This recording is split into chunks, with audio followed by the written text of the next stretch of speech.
division. So if you talk about, you need to have a very good physical health. Like physical health correlates to mental health. So if you don't have a good physical health, there's no way you are going to have a good mental health. So what you have to do, good exercise. Good exercise. Okay. Exercise is very, very key. Okay. Exercise is key. I mean, it prevents a lot of cardiovascular diseases and all that, and that's invariably improves your mental health as well. Then good sleep. You should have at least 6 to 8 hours sleep. How can you have sleep when you are stressed? When the thing is running in your head, and your blood is pumping. How can you have a good sleep? In this economy, to 8 hours sleep. How can you have a good sleep? Well, or there are things you can do to sleep. I mean, naturally, when you are tired, I mean, you should be able to sleep. If the sleep is not coming, what do you do? The sleep should come. If it's not coming, what do you do? Okay, so we have, maybe sleep hygiene. Okay, so there are things we can do to help you improve your sleep. For instance, when you are going to sleep, you have to put off your lights. Make sure your bed is laid very neatly, preferably a very, very white bed sheet, laid nicely.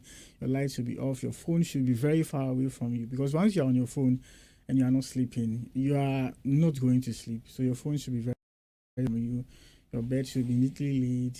There shouldn't be any noise. Your TV should be off. So when all these conditions are in place, it's a very good prerequisite for. What about the mind? The mind in itself is not inducing the sleep. The mind is thinking and going round. If it's like a broken heart, like I mentioned, you're still thinking about the person. Yeah. If it has to do with job stress, you're still thinking about the job issue. Job stress and if it's about some financial obligations, fees, rent, yes. How do you put your mind to rest and say, listen, despite all this, sleep, all right, and have a sound sleep? And then again, I mean, if you are able to do all that, maintain a good sleep hygiene, and the sleep is still not coming due to the stresses you are going through, then you'd have to talk to somebody. So for me, for instance, this week, right? I think from Sunday I've been having trouble sleeping. Okay. I was sleeping, then 1 a.m. I'm up, and then sometimes some headache here and there. Yesterday I went to the gym, stood on a treadmill for like 30 minutes, sweat my whole body. And last night I had a very beautiful sleep. Exactly. So, but my question is, hardly do you see medical officers recommending mental health to their patients?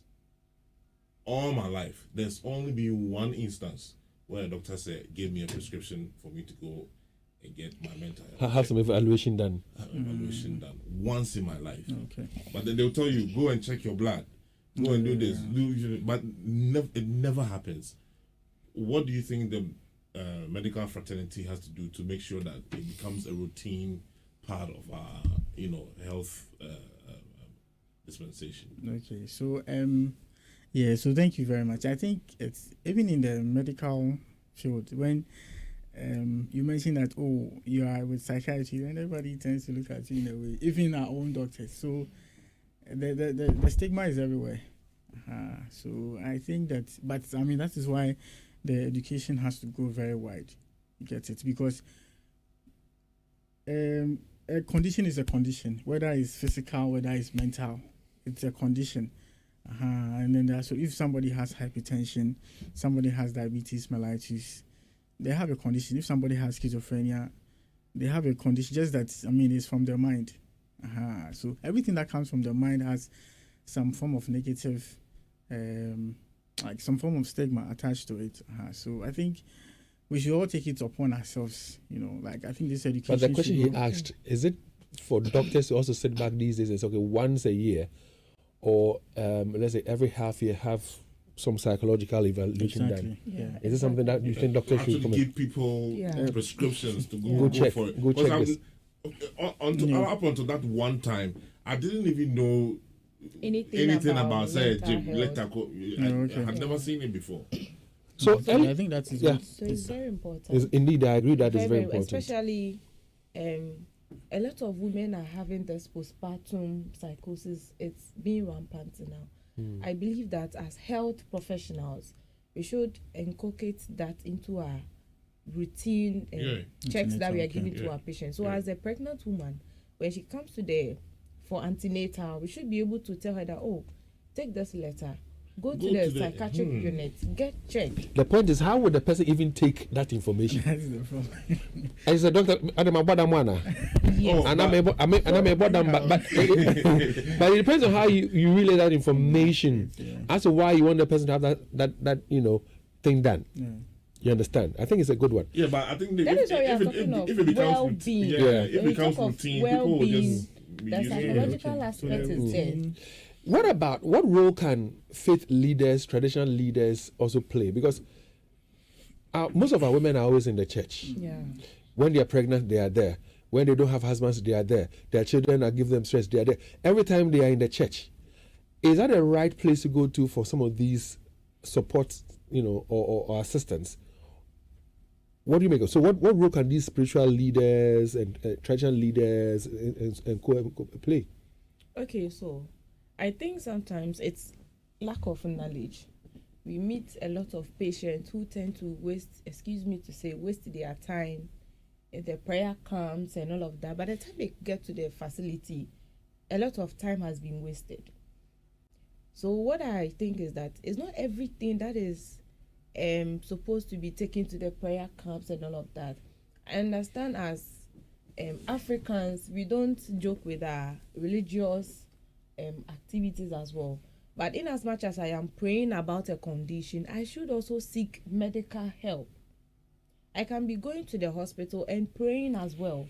But instead of a man of God telling you that put the medicine aside or don't go to hospital at all, come and pray, everything will be fine. By the time you realize your condition has gotten worse, and then at the last juncture, you'll be brought to the hospital, and it's either we lose you or the thing gets out of hand.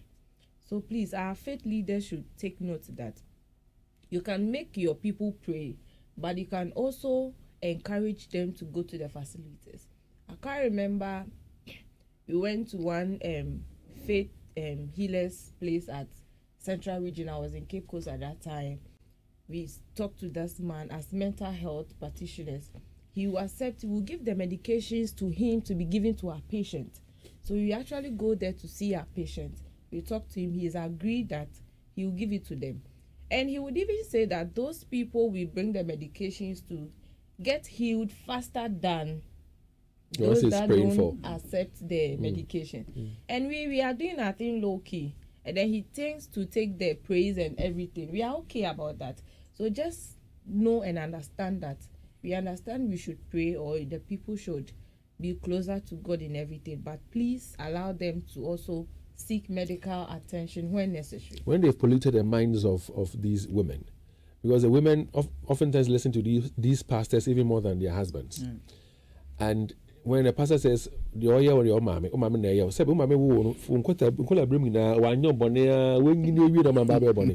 and then they believe in these things. That be considered as mental health?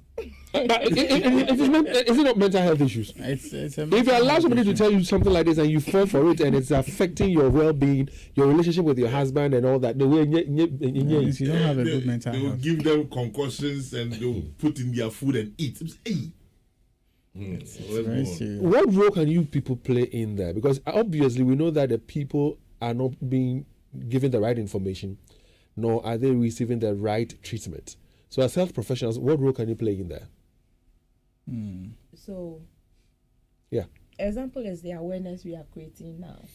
And then in Ghana now, mental health is being decentralized. It's not only in the higher institutions that you see a mental health facility. So when you go to the Ghana Health Service, every health center, there is a psychiatric unit, and they go out for case searching, they follow up to the faith healers places and all of that. So by creating the awareness, they will get to know. Yeah. So I think that everything is about awareness. Yeah. And it will help us go along. So once you create the awareness, I would also suggest that make time and speak to some of these faith leaders. Meet with them in their churches, the one-man churches especially. Talk to them as to why the need for them to encourage their congregants to visit health facilities rather than come. Yeah, that is the issue.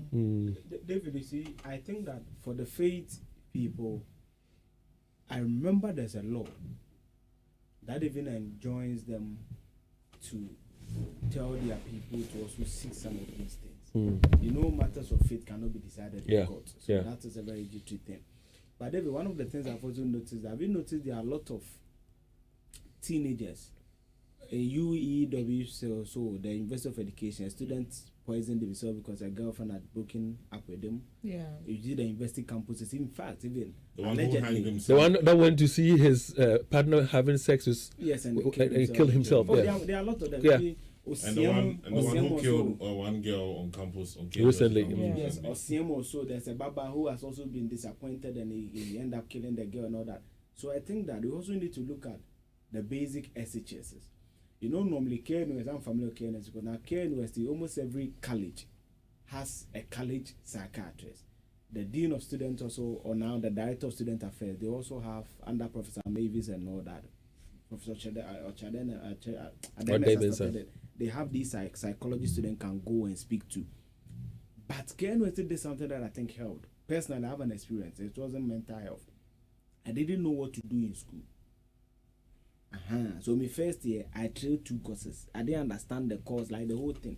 So they brought what they call, I always forget this, college mentors, like a lecturer you can go as a fatherly figure and talk to freely.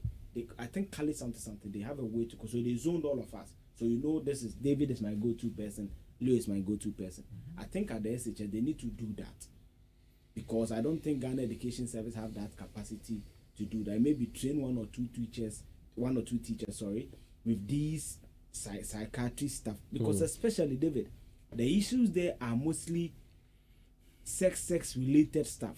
Or and relationship related, and they don't know how to handle rejection. Because David, how can a first year university student say, I killed myself because the girl It doesn't make sense. You have not been in love before. If you have been truly in love before and your heart is for the person, that one is not love. If it's infatuation, it's your mind is always infatuation. And they do not understand it. Leo, acrobat say something. So far as you are a human being, broken heart, go inside. Yeah. David, kill yourself. But you didn't kill yourself. have I had broken heart before? Say what? Have you had broken? I don't think I have had broken But heart you've before. been disappointed. Oh yes. Exactly. Oh yes. But you are here and you are fine broadcasting. And I told you something about, I said it to Dr. Tetteh. We all have levels of managing things. Exactly. I could have managed it in that way. Others couldn't find a proper way of managing. That's why and that is why we keep saying that. I was asking that question, how do we go about it? He says, talk to people. Whatever it is they're going through, don't harbor it inside. Don't keep it within you. Talk to people. David, That's the what, more you that's talk what I to agree people, what Eugene is saying. David, those because people then, Leo, I'm coming in a second. Those people to Israel, you also phone back on something on Sunday, not do example. How about pastors? No, I'm just saying generally. Sure. And also when people discuss things with you, workplace, it's in confidence. So. It's in confidence. It's There are some you see, David, and gradually there are some people when you do that to them 1, 2. They go into their shop. Some people tell you stuff. Oh, we be a brand new nada wa Trinity. Oh, we cry. No, we catch you. No, catch any the papa. Let's all help people. Charlie, it's very easy. I want to say- Yeah, please go ahead. Yeah, we should understand that. Listen, at this point in time, if you have any question, if you want to say anything, you want to send out some advice using your own experience. Maybe you had your heart broken, the way you went about it. Maybe this bipolar and then the schizophrenia that we're talking about. All these things. Maybe you have gone through anything at all you want to say. If it's a question, if it's a contribution, you can call us now on 0322083596, 0322083597. 0322083598. If this conversation we're having is even helping you in